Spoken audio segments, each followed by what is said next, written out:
Welcome to another deep dive with us. This time, we're taking a close look at Israel's national AI strategy. More specifically, their own self-assessment of how things have gone from 2019 to 2024.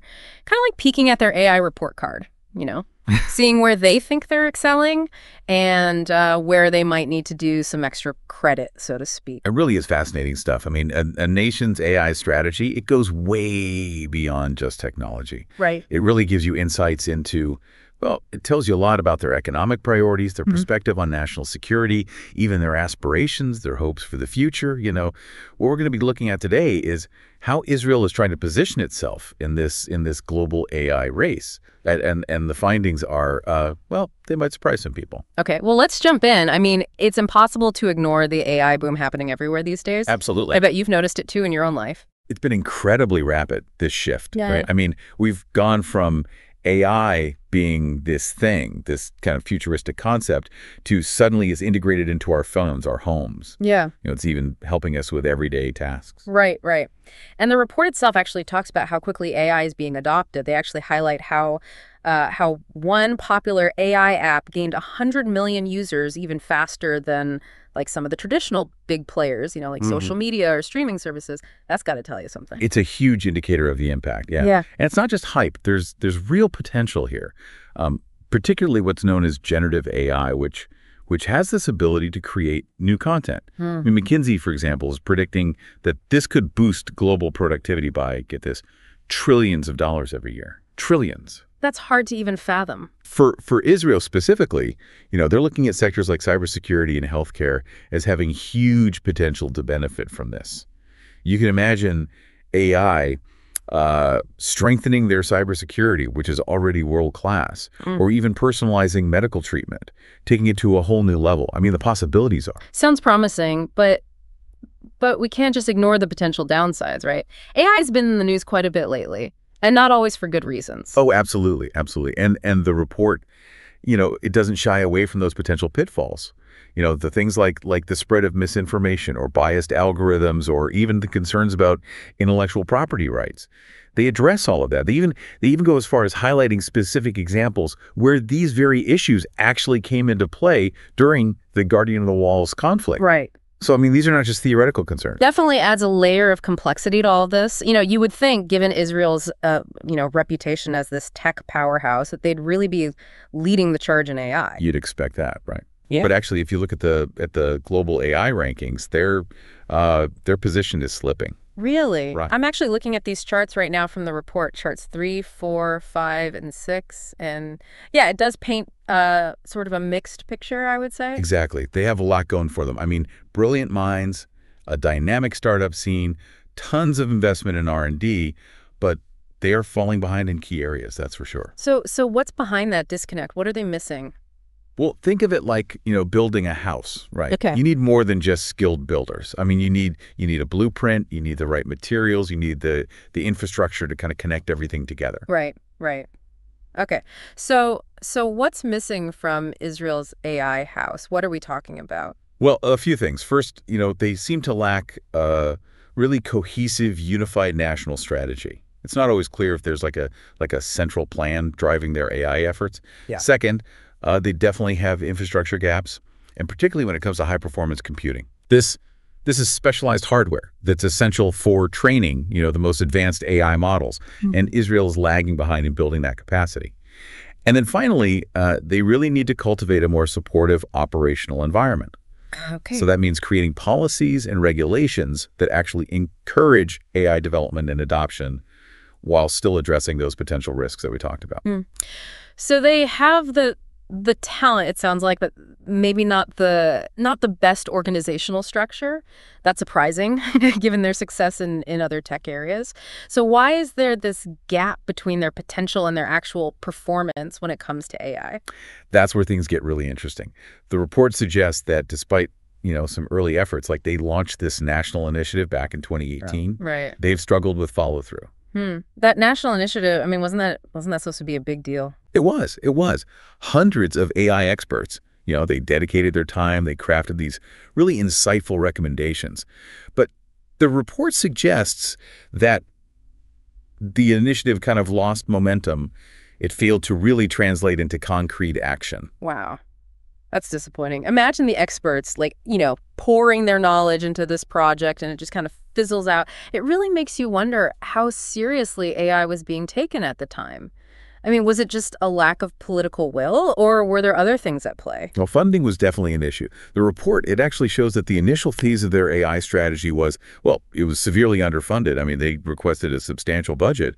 And the figures here show they received only a tiny fraction of what they asked for. I mean, it's almost like they wanted a gourmet meal and ended up with, a microwavable dinner. Yeah, right. And while the budget for this second phase is bigger, it's still not clear how effectively they're going to use those resources. So the million-dollar question is, are they putting their money where their mouth is when it comes to AI? But, even putting aside the lack of funding and the lack of clear strategy, the report digs into some very specific challenges that Israel's facing. What are some of those hurdles that they're running into on the ground? Well, three key areas really stand out. First, those limitations in computing power that we talked about, those are really holding them back. I mean, they desperately need access to more high-performance computing to train these advanced AI models. Now, they had planned to build a national high-performance computing center, but that project stalled, mainly due to, budget constraints and also this rapidly changing technology landscape. Right, because without that computing power, they're basically trying to run a marathon with ankle weights, right? It's not going to work. So for those of us who, don't live in the world of AI every day, can you explain why this high-performance computing is so essential? Sure. It basically comes down to the sheer volume of data that modern AI systems need to process. I mean, imagine trying to run a really complex simulation or trying to analyze, millions of images on your average everyday computer. I mean, it would take forever if it even worked at all. Yeah. High-performance computing provides that muscle, that power that's necessary to handle those kinds of tasks. And without it, Israeli researchers and companies, they're at a big disadvantage. That makes sense. So what's the second challenge? This one might surprise you. It's language. Language. But computers, I mean, they speak in ones and zeros, It's right? True. At the very core level, yes, it's all ones and zeros.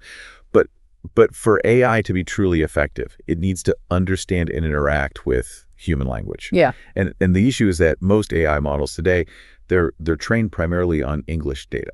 And that creates a challenge for Israel. Because their official languages are Hebrew and Arabic. Exactly. I mean, imagine you're trying to develop, a chatbot for government services or an AI system to help with legal proceedings.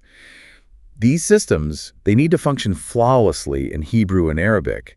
And the report, it emphasizes just how crucial it is for Israel to invest in developing AI models that are trained on those specific languages. That's a really interesting point. It's not something you hear about every day when people talk about AI. It's not just about translating the words, but about capturing all that cultural context that's embedded within a language. Exactly. But what's the third big challenge? this is a challenge that a lot of countries are facing, actually, and that's human capital. Despite being a leader in tech talent globally, they're actually facing a serious shortage of skilled AI professionals.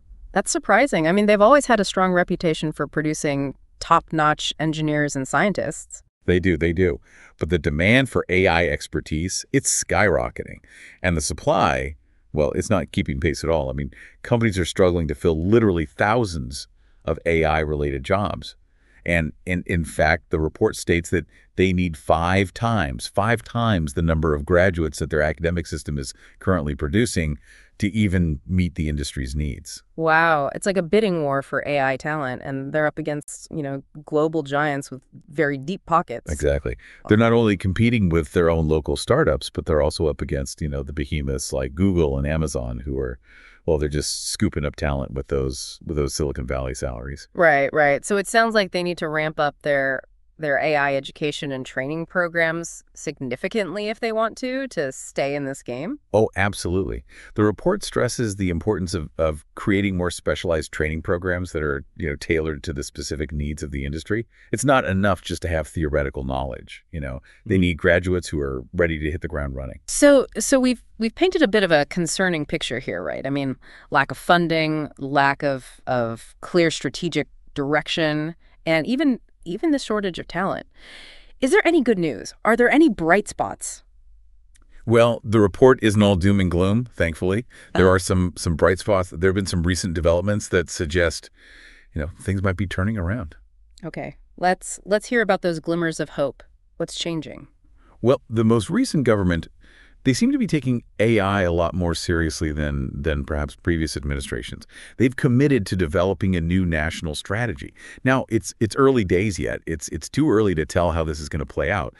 But, it's a positive sign that they recognize the need for a more focused and coordinated approach. That's encouraging. So a renewed focus at the COP, at the government level, that could be exactly what they need to get back on track. Yeah. And don't forget, they still have significant strengths. They have those world-class capabilities in areas like cybersecurity and data science, and that could give them a unique edge in this global AI race. So the potential is there. They just need to act decisively and strategically, right? It's like they stumbled a bit coming out of the blocks, but there's still time to catch up. That's a great analogy. It's not a sprint, it's a marathon. Right. They need to find their stride. They need to make sure they're equipped for the long haul. We've covered a lot of ground. And I'm starting to get a clearer picture of, the challenges and the opportunities facing Israel when it comes to their AI ambitions. Yeah. But I'm curious to learn more about this national initiative that we talked about earlier. Yes. What exactly went wrong there, and what lessons can we learn from that failure? That's a great question. And it's something the report actually delves into in quite a bit of detail. Why don't we unpack that further after a quick break? This national initiative back in 2018, it's a fascinating case study. They brought together hundreds of experts from academia and industry, even the military, to really analyze Israel's AI landscape and come up with recommendations for a national strategy.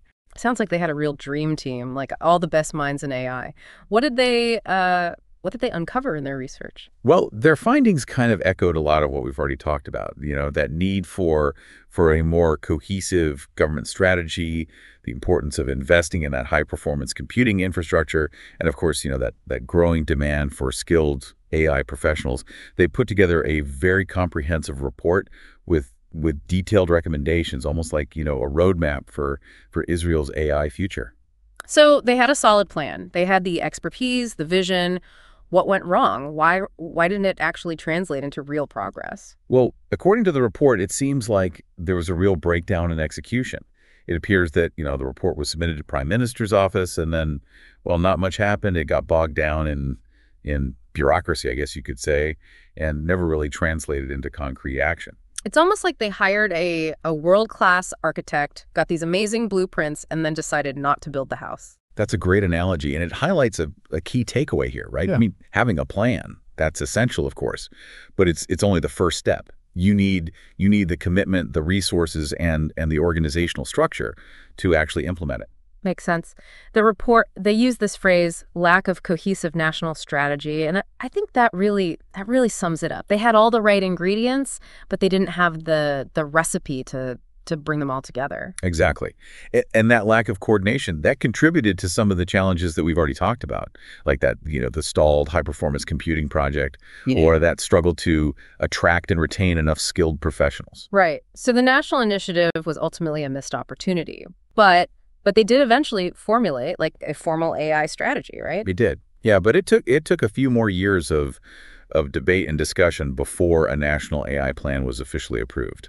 So let's talk about that plan. How did it address those key challenges that the national initiative had identified, years earlier? Well, the plan was really structured around three main pillars: research and development, infrastructure, and human capital. On the research front, the goal was really to solidify Israel's position as a global leader in AI innovation, and specifically focusing on areas where they already had a strong foundation, things like computer vision, natural language processing, and robotics. So playing to their strengths, basically, focusing on cutting-edge research. Makes sense. But what about infrastructure? Did they finally commit to building that much-needed high-performance computing center? They did. Recognizing that they were falling behind in this really critical area, the government actually allocated a significant chunk of their AI budget to building a national HPC center. This was a direct response to that earlier project that had stalled, the one that we talked about. Okay, so lesson learned. They finally got the memo that they needed a powerful computer brain to really keep up in this AI race. Yeah.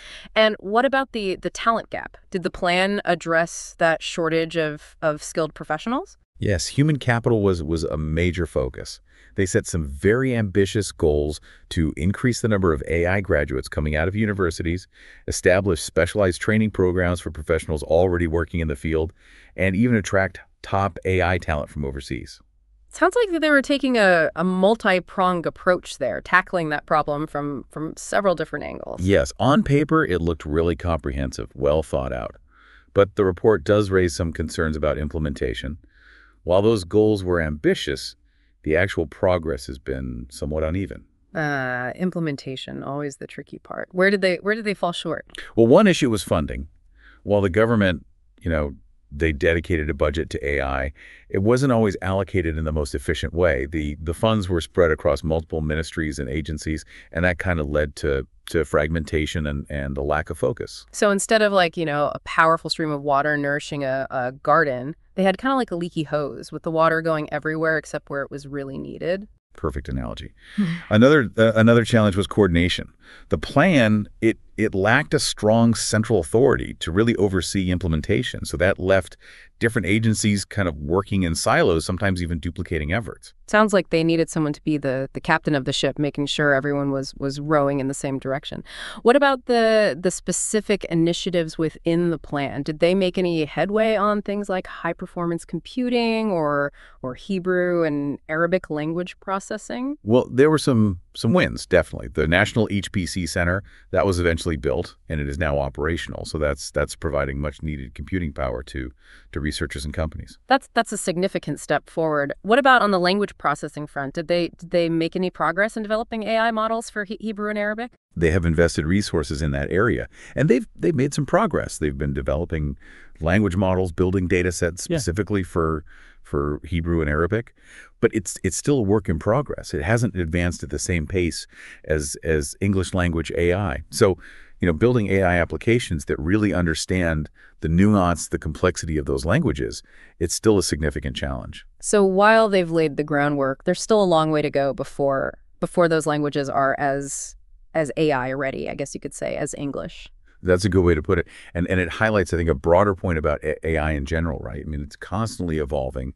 What's considered cutting edge today, it might be obsolete tomorrow. So that means that strategies and plans, they have to be flexible, adaptable. It's not enough just to check off boxes on a plan. You've got to be constantly reassessing, adjusting, and really staying ahead of the curve.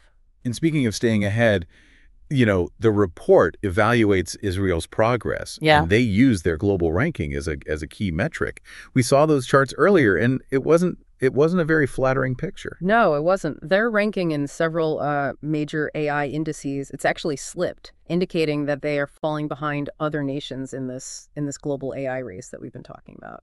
So they started strong, but they haven't quite kept up with the competition. Are there specific rankings that we should be paying attention to? Well, one of the most influential rankings is the Tortoise Global AI Index. It measures a country's overall AI strength across several factors, including talent, research, infrastructure, and government strategy. And Israel, they initially ranked quite high, but they have been steadily losing ground in recent years. So they started off strong, but haven't kept pace. Throughout it. Are there other rankings that we should be aware of? The Oxford Insights Government AI Readiness Index is another significant one. It really assesses how prepared a government is to actually adopt and utilize AI in public services. And Israel's score in this index, it's also declined, which suggests that they're not fully, leveraging AI's potential to really enhance government efficiency and improve services for citizens. That sounds like a missed opportunity, especially when you think about, the potential for AI to really transform areas like healthcare, education, and even transportation. What does the report say about the reasons for this decline in the rankings? They point to several factors: insufficient government investment, lack of coordination between agencies, and a slower pace of AI adoption in the private sector. So it's not one single issue, it's a combination of things. That's interesting because, they have a really thriving tech ecosystem with a lot of innovative companies working in AI. Oh, absolutely. They built a very strong foundation in areas like cybersecurity, data analytics, and machine learning. But they haven't quite figured out how to scale up those efforts to a national level. It's like they have all the ingredients for a delicious cake, but they don't have the right oven to bake it in. That's a great way to put it. Individual brilliance, that's great. But it doesn't automatically translate into national success, right? You need a supportive ecosystem, you need a clear vision, you need strong leadership to really turn those individual talents into a collective force. So it's not just about having smart people, it's about creating the right environment for them to thrive and for their innovations to really flourish. Now, this report focuses specifically on the period from 2019 to 2024, and we're in the final stretch of 2024 now. So I'm curious, has anything changed since the report was published? Have they made any adjustments to their approach? Have there been any noteworthy developments? That's a great question, and the answer is yes. There have been some interesting shifts in Israel's AI landscape since the report was released. Okay, I'm all ears. What's new on the AI front in Israel? Well, one of the most notable developments has been this renewed emphasis on international collaboration. They've been actively forging partnerships with other countries, signing agreements with nations like the U.S., Canada, and the U.K. to really work together on AI research and development and even ethical considerations. So they're recognizing that AI is a global challenge and that collaboration is really key to unlocking its full potential. What else has changed? There's also a growing awareness of the ethical implications of AI. They've actually established a National AI Ethics Council specifically to advise the government on responsible AI development and deployment. Plus, they've become much more active participants in international discussions and forums focusing on AI ethics and governance. That's a critical step, especially as AI becomes more ingrained in our lives. It's reassuring to see that they're taking those proactive steps to address those ethical considerations. It's a sign of maturity, I think. Yeah. And a recognition that AI development, it shouldn't happen in a vacuum. Yeah. It needs to be guided by ethical principles and a real concern for societal impact. What about the private sector? Have you seen any changes in how Israeli companies are approaching AI? Definitely. There's been a surge of investment in AI startups, and we're seeing more and more established companies incorporating AI into their products and services. So that startup nation spirit, it's alive and well in the AI space. Oh, it's thriving. They're recognizing the potential of AI to really drive innovation and create new economic opportunities. So it sounds like there's a real sense of renewed momentum in Israel's AI ecosystem. There is. And while, the report was critical of their past shortcomings, it also acknowledged their strengths and their potential. And it seems like they're taking those criticisms to heart. They're learning from their mistakes, and they're adapting to this evolving global AI landscape. That's what I find so fascinating about this deep dive. We're not just analyzing, a static document. We're actually witnessing the evolution of a nation's AI strategy in real time. What would you say is Israel's their biggest asset as they try to position themselves as a leader in AI? What gives them that edge? Their human capital, without a doubt. It's their most valuable asset. I mean, they have this long history of innovation, a culture that encourages creative problem solving, and a really strong education system that produces highly skilled engineers and scientists. It's that startup nation DNA, right? That willingness to challenge conventions, to experiment, to push boundaries. But as we've discussed, talent alone isn't enough. They need to find ways to channel that individual brilliance into collective action. Absolutely. That requires strong leadership, a clear vision, and most importantly, effective execution. So the question is, can they leverage their strengths and overcome their weaknesses to really establish themselves as a global AI leader? Now, I want to shift gears for a moment and kind of zoom out and look at the bigger picture here. What are some of the key trends and developments that you're seeing in the global AI landscape? The global AI landscape is dynamic and fascinating. It's constantly evolving, with new players emerging, established powers kind of jostling for dominance, and those ethical and societal implications of AI, those are becoming much more prominent in the conversation these days. It's a whirlwind of activity, and it can feel overwhelming to keep up sometimes. What are some of the most significant trends that you're observing right now? Well, one of the most significant trends is what we call the democratization of AI. So tools and technologies that were once exclusive to large corporations and research labs, those are becoming much more accessible to smaller companies, startups, and even individuals. So AI is no longer just for the tech giants. It's becoming more affordable, more user-friendly for everyone. How's that impacting the AI landscape overall? it's fueling this amazing waves of innovation. We're seeing AI-powered solutions popping up in every sector imaginable, from healthcare and finance to education and entertainment. This accessibility is opening up a world of possibilities, and it's really transforming industries. That's exciting to see, but with greater accessibility comes greater responsibility, right? What about the ethical considerations surrounding AI? You're absolutely right. That growing focus on responsible AI, that's another defining trend that we're seeing. Governments, businesses, researchers, they're all recognizing that it's not enough just to develop powerful AI systems.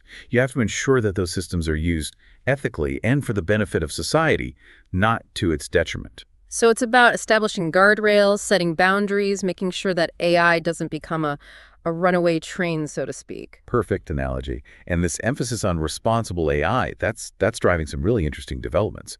We're seeing, new ethical guidelines being drafted, new regulations being proposed, and even new tools and techniques being created to help mitigate bias and ensure fairness in AI systems. It's almost like there's a whole new field of expertise emerging, AI ethics. Exactly. It's a critical area of focus, and it's only going to become more important as AI becomes more deeply integrated into our lives. What other trends are you seeing out there that are shaping the global AI landscape? Another trend worth highlighting is the increasing geopolitical significance of AI. We hear a lot about this AI arms race, between countries like the US and China. It's a real concern. Nations are recognizing that AI is not just a technological advantage. It's a strategic asset with implications for economic competitiveness, military power, and even global influence. So AI is becoming a key factor in the balance of power on the world stage. That's right. It drives a lot of investment, a lot of research and development, but it also raises serious concerns about potential misuse and the need for international cooperation to ensure that AI is used responsibly and for the benefit of all humanity, not just for the advancement of national interest. It's a high-stakes game with global consequences. So we've got democratization, responsible AI, and geopolitical significance. These are powerful forces that are shaping the future of AI. What does all of this mean for us, the non-experts, the everyday people trying to make sense of this rapidly changing world? It means we all need to become more what we call AI literate. We need to understand the fundamentals of AI, how it works, its potential benefits, its risks, and the ethical considerations surrounding its use. It's almost like learning a new language, the language of AI. Exactly. And the more fluent we become in this language, the better equipped we'll be to participate in the conversations, to ask critical questions, and to make informed decisions about the role that we want AI to play in our lives and in our society. It's about empowering ourselves to become informed and engaged citizens in this increasingly AI-driven world. Now, this deep dive has provided, I think, a fascinating look into Israel's AI journey. But I'm wondering, this deep dive has provided, I think, a fascinating look into Israel's AI journey. But I'm wondering, are there broader takeaways here, for other nations, for other countries that are also trying to navigate this AI-driven world? Can we extract lessons from Israel's experience that apply more globally? Well, absolutely. I think Israel's journey offers some really valuable insights that go way beyond, their own borders, their successes, their struggles, the challenges they're facing, and even the opportunities they're pursuing. These resonate with a lot of countries that are also grappling with the implications of AI.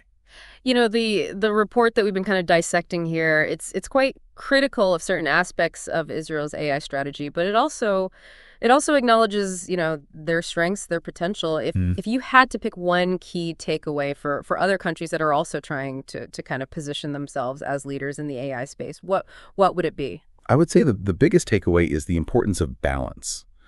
Israel, they excel in areas like research and innovation, but they've really struggled with execution, with strategy, with building that supportive ecosystem. And I think it's a reminder that technological prowess alone, that's not enough. You need a more holistic approach that considers all aspects of AI development, from the technical advancements to the ethical considerations, from talent development to the regulatory frameworks. It's about seeing AI not just as this technological race, but almost like a complex puzzle where all the pieces need to fit together. Exactly. And this kind of brings us back to something that we talked about earlier, that idea of Israel's AI report card, right? And how it reveals those areas where they're doing well and those areas where they need to catch up. Yeah, that mixed picture, right? That paradox of being a tech powerhouse, but still struggling to fully capitalize on this AI revolution. It is a cautionary tale, I think, for other nations. It highlights the dangers of complacency. Even countries with a strong tech foundation, they can't just rest on their laurels.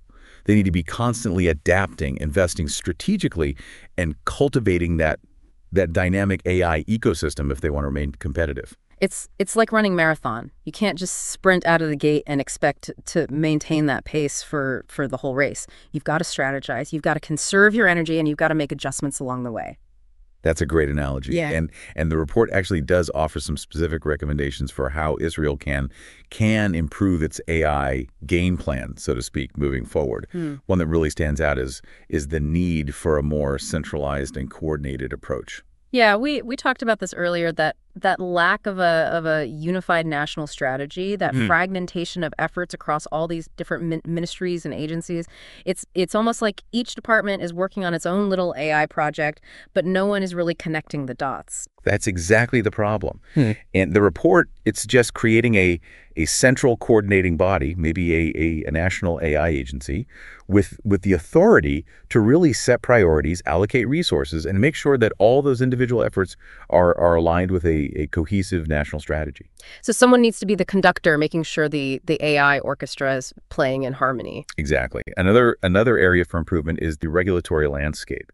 The report argues that Israel's current regulations, they're just outdated. They don't adequately address the unique challenges that are posed by AI. So you're talking about things like data privacy, algorithmic bias, the ethical considerations of AI-powered decision-making. Those are complex issues that require, really careful navigation. They are, and they're evolving rapidly. The report is urging Israel to develop a more comprehensive and agile regulatory framework, one that can really foster innovation while also safeguarding against those potential risks. Yeah. It's about finding that sweet spot, that balance between, promoting progress and protecting people. It's a tightrope walk, right? You don't want to stifle creativity and innovation with too much red tape, but you also have to ensure that AI is developed and used responsibly and ethically. It's a challenge I think a lot of countries are facing, and Israel's experience, I think, offers some valuable insights for navigating this really complex terrain.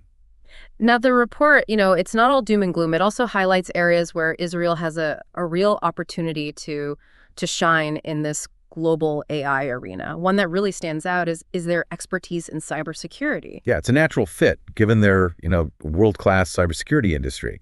They have this deep understanding of threats, of vulnerabilities, this culture of constant vigilance. It's like they've been training for the AI cybersecurity Olympics for decades. Exactly. And the report, it suggests that Israel could leverage this expertise to become a global leader in AI-powered cybersecurity solutions. They could be, protecting critical infrastructure, defending against sophisticated cyber attacks, even helping to shape international standards and best practices. Yeah. That's a compelling vision, and it really plays to their strengths. They have the potential to be the guardians, so to speak, of this AI-powered world, ensuring that the digital realm remains secure and trustworthy. What other areas does the report identify as potential opportunities for Israel to really excel in AI? Another area that they could really focus on is healthcare.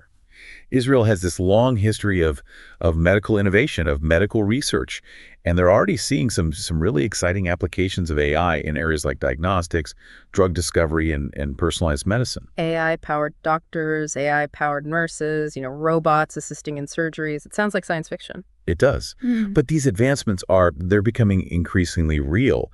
And the report, it sees a tremendous opportunity for Israel to become a global hub for AI-powered healthcare solutions, attracting investment, attracting talent, attracting partnerships from all over the world. So they could be at the forefront of this AI-driven healthcare revolution, right? Improving lives and pushing the boundaries of medical science. Absolutely. It's an inspiring vision, I think. And it shows that despite the challenges, Israel has a real chance to make a significant impact on the global AI stage. It all comes down to whether they can can learn from their past missteps, leverage their strengths, and really seize the moment. They're at a crossroads, and the decisions that they make now, those will shape their AI future. And it's not just about Israel. These themes of strategy, of execution, of ethical considerations, and balancing innovation with responsibility. These are universal challenges and opportunities that every nation needs to grapple with as we navigate this AI-driven world. This deep dive has been incredibly insightful, I think, helping us understand not only Israel's AI journey, but also the broader trends that are shaping the global AI landscape.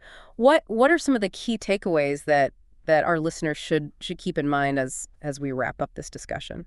Well, I think the most important takeaway is that AI is not just a technological issue. It's a societal one. It's about how we want to shape our future, what values we prioritize, and what role we want technology to play in our lives. It's not about algorithms and data. It's about people and the choices that we make. Exactly. And another crucial point is that AI it's not a destination. It's a journey. It's a constantly evolving field, and it requires us to be adaptable, open to new ideas, and willing to learn from our mistakes. It's about embracing the unknown, experimenting, iterating as we navigate this uncharted territory. I would encourage our listeners to stay informed, to engage in the public discourse, and to ask those critical questions about the development and the use of AI. Don't be passive observers. Become active participants in shaping the future of this technology. So don't just read the headlines. Become part of the story. And remember, AI is a tool. And like any tool, it can be used for good or for bad. It's up to us as individuals and as a society to ensure that it's used responsibly and ethically, that it serves humanity, and that it contributes to a better future for all. That's a powerful message to end on. Thank you for joining us on this deep dive into the world of AI. Until next time, keep exploring, keep questioning, and keep shaping the future.